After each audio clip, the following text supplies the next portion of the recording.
Nothing says I don't like you or you don't count more than an e-card. That's right. Those delightful little things you get on the internet when it's your birthday or Christmas. An e-card. I sent you an e-card, someone said, like they'd done something extraordinary because they'd downloaded some frickin' Santa hopping on a reindeer. Like it was a personal expression of something that you're going to enjoy.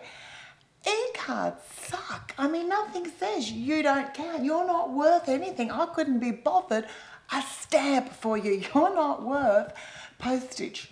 That's what it's saying. I mean, people try and talk it up like it's a green alternative, like it's green E, and I think that's crap because I think it's just a little bit of being a tightwad, isn't it?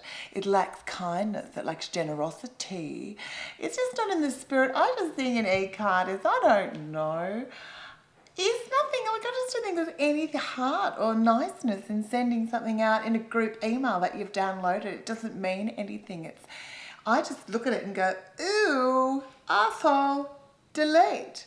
I just see someone who's not worth, just doesn't think it's not worth their time or their effort or a little bit of money, like 50 cents, to make the effort to tell people in their life that they're important and that they count. Now, you may be part of that thing, and I at times have thought that cards are not important. Cards are just these little things that go with gifts, etc. But you know what? I think the card is the most important thing because it's a tiny little bit of sentiment that's carried each year. It doesn't matter whether you've been given, I don't know, coffee cups or a new car. In that little card is something that says you can. And if you can't afford presents, that little card that comes in the mail is quite a nice thing, and I think it's important.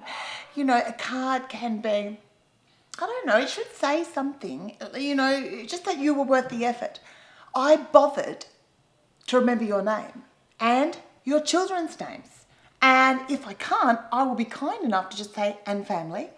Of course, there's that really hard thing when people separate and you're not quite sure whether they're still together, to who to put the kids on. If you do send 2 cards, where do you send it? Who do you ring up to find where the other one's still living? But that takes a lot of effort, right? It takes the effort of finding out where people live.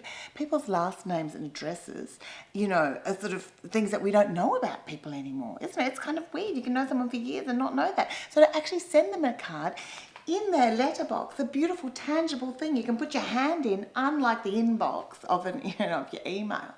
You actually have to know where people are living. It makes it much easier to stalk them.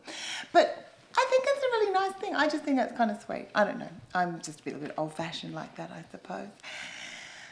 So every year, I used to make all my own Christmas cards. I know it's a little bit Doris Day of me, but, me and the kids, we were doing this now for 17, 18 years. We'd sit down and my mummy would set a project.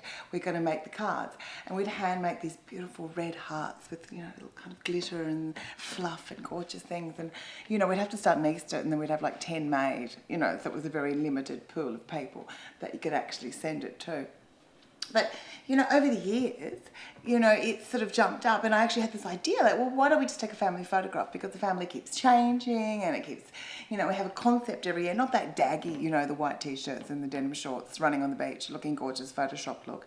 I thought, why don't we take a really kind of good sort of family photo which shows who we are? So, we've given it a bit of a shot. We've had people dressed. One year it was the Wizard of Oz, where, Sophia had to get the silver paint off. We only had 15 minutes to take the photos before it went through her kidneys and it went toxic. That was a bit of a risk in that photo. You can see by the look on her face, a little bit poisoned, but it was a lovely Christmas card.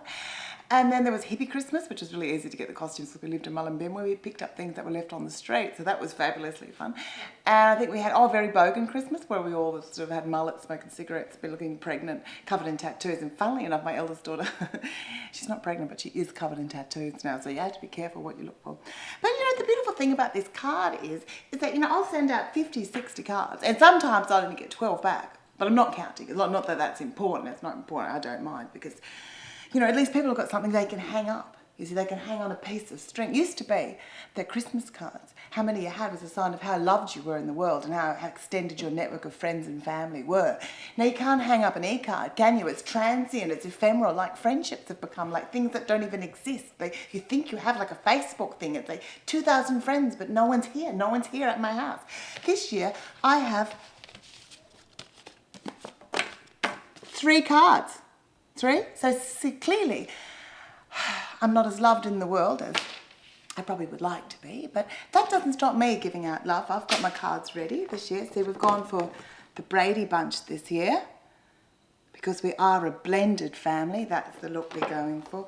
So I'm just going to sort of, you know, think of the people who I really want to make sure they know that I still care about them. I can still remember their names and they're still on the Christmas card list. Some of these people I haven't spoken to in years, but I just want them to know that when they open a card from me, and it's not the same corny, you know, Christmas greeting of Happy Christmas.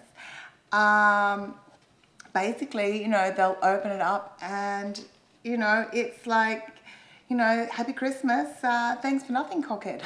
Because I don't give them time to get one back. See, it's always in the spirit. To Mum.